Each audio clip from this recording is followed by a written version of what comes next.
30 kilometre की altitude या height से लैंडर नीचे की ओर चंद्र की सतह पर जाने का प्रयास करेगा 23 अगस्त को। लगभग 2 घंटे पहले हम ये निर्णय लेंगे कि उस दिन चंद्र पे उतराण करना ठीक रहेगा कि नहीं रहेगा। अगर कोई हमको ऐसा आपत्तिजनक लगता है तो हम लैंडिंग को पोस्टपोन करके 27 अगस्त को करेंगे।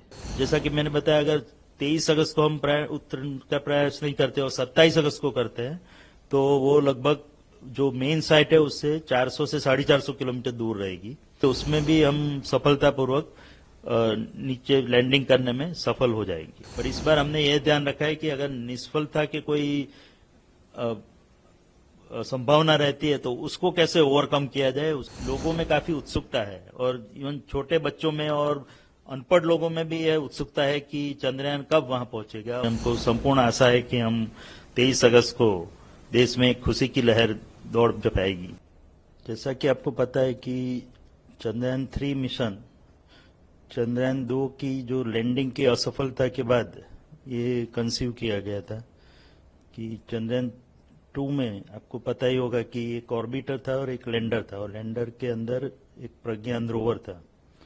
तो ऑर्बिटर तो बहुत अच्छी तरह कार्य कर रहा है पिछले 4 सालों से और उसको लगभग 7 साल तक अच्छी तरह कार्य करता रहेगा, ऐसी हमारी आशा है।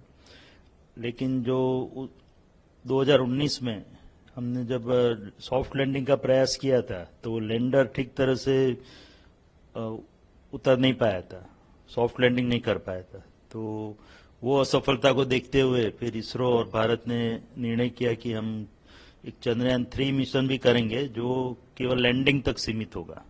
तो उसको ध्यान में रखते हुए चंद्रयान 3 की कल्पना की गई थी और 2019 से पूरा इसरो इसमें कार्यरत है और लगभग ये पिछले 4 सालों की मेहनत के बाद हमने ये चंद्रयान 3 यान तैयार किया है, चंद्रयान 3, और उसमें एक प्रोपल्शन मॉड्यूल है और एक लैंडर मॉड्यूल है। तो पहले जो ऑर्बिटर था उसकी जगह पे अभी प्रोपल्शन मॉड्यूल है। तो प्रोपल्शन मॉड्यूल लैंडर को चंद्र की ऑर्बिट में ले जाएगा और ले गया है और उसका कार्य पूरी तरह से अभी समाप्त हो चुका है। लेकिन फिर भी उसमें जो प्रोपल्शन मॉड्यूल में काफी फ्यूल बचा है तो उसके कारण वो लगभग 6 महीने तक तो मिनिमम कार्य करता रहेगा। चंद्र की 100 बाय 100 किलोमीटर ऑर्बिट में घूमेगा। जैसा कि आपको पता है कि 17 अगस्त को हमने ये प्रोपल्शन मॉड्यूल और लैंडर मॉड्यूल को अलग कर दिया है और प्रोपल्शन मॉड्यूल अभी 100 बाय 100 किलोमीटर की कक्षा में घूमेगा और वहां से उसमें एक पेलोड है, वो पृथ्वी की ओर देखेगा और उसके जो स्पेक्ट्रोस्कोपी है, पोलरिमेट्रिक स्पेक्ट्रोस्कोपी स्टडी करके जो लिविंग प्लेनेट कैसा होता है उसकी जानकारी हमको चंद्र के ऊपर से देता रहेगा। सर, 23 अगस्त को लैंडिंग प्रोसेस कितनी ऊंचाई से शुरू होगी और लैंडर की स्पीड क्या रहेगी? तो जैसा कि मैं बता रहा था कि प्रोपल्शन मॉड्यूल तो चंद्र की कक्षा में घूमता रहेगा और साथ में उसके साथ जो लैंडर मॉड्यूल है जिसको कि हम सॉफ्ट लैंडिंग कराने की कोशिश कर रहे हैं, तो वह 17 अगस्त को लगभग 157 बाय 167 किलोमीटर की कक्षा में था। वो अभी 113 बाई 113 की ऑर्बिट में घूम रहा है और उसको 100 बाई 30 किलोमीटर की ऑर्बिट में जाने के बाद 23 अगस्त को 30 किलोमीटर की ऊंचाई से वह नीचे की ओर प्रयाण करेगा। सर, लैंडिंग में कितनी मुश्किल हो सकती है और यदि 23 तारीख को कोई टेक्निकल प्रॉब्लम आती है तो क्या होगा सर?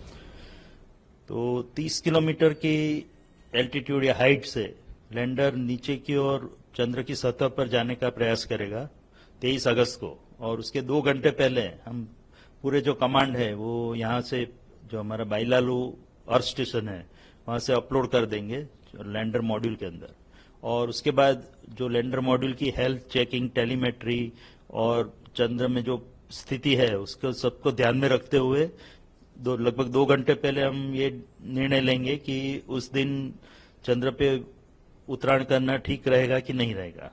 तो अगर मेरे ख्याल से कोई और मुश्किल तो आने वाली है नहीं और हम पूर्णतया 23 अगस्त को ही चंद्र पे उतरने का प्रयास करेंगे। बट अगर कोई हमको ऐसा आपत्तिजनक लगता है तो हम लैंडिंग को पोस्टपोन करके 27 अगस्त को करेंगे। तो उसके लिए भी हमने पूरा सावधानी बरती है और उसके लिए जो भी वो कार्य करना है, वो जो सब प्रणाली है वो सब भी तैयार रखी है। तो हम जो मोस्ट प्रोबेबली हम 23 अगस्त को ही उत्तरायण करेंगे, अन्यथा 27 अगस्त को। और 23 अगस्त को 30 किलोमीटर की हाइट से वो लैंडर नीचे उतरने का प्रयास करेगा। तो और उसकी जो वेलोसिटी होगी 30 किलोमीटर की हाइट पे, वो लगभग 1.68 किलोमीटर पर सेकंड, जो काफी गति मानी जाती है, स्पीड मानी जाती है, उससे वो नीचे की ओर प्रयाण करेगा। और जैसा कि आपको पता है, चंद्र का जो गुरुत्वाकर्षण है वो उसको नीचे की ओर खींचेगा। तो उसके बाद वो, इसलिए हमको जो थ्रस्टर इंजन है उसको रेट्रोफायर करना पड़ेगा, जिससे कि उसकी स्पीड कम होती जाए और धीरे धीरे जब चंद्र की सतह पर पहुंचेगा तब लगभग 0 स्पीड हो जाएगी उसकी।